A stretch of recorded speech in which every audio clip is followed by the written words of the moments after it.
This is an example of colonic adenocarcinoma. Colonic adenocarcinoma is the most common malignancy of the GI tract. Etiology is related to both genetic and environmental factors.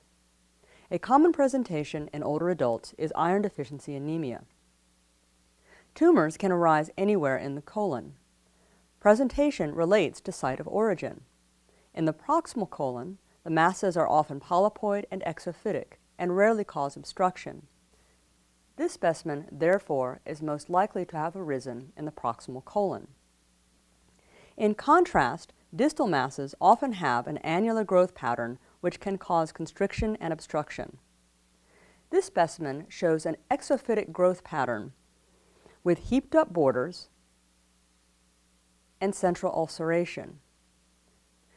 This tumor appears to be predominantly limited to the mucosa, since we do not see significant thickening of the bowel wall.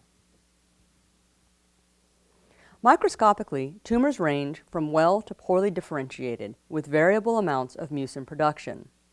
There is typically a strong stromal desmoplastic response. The two most important prognostic factors are depth of invasion into the bowel wall and lymph node metastases.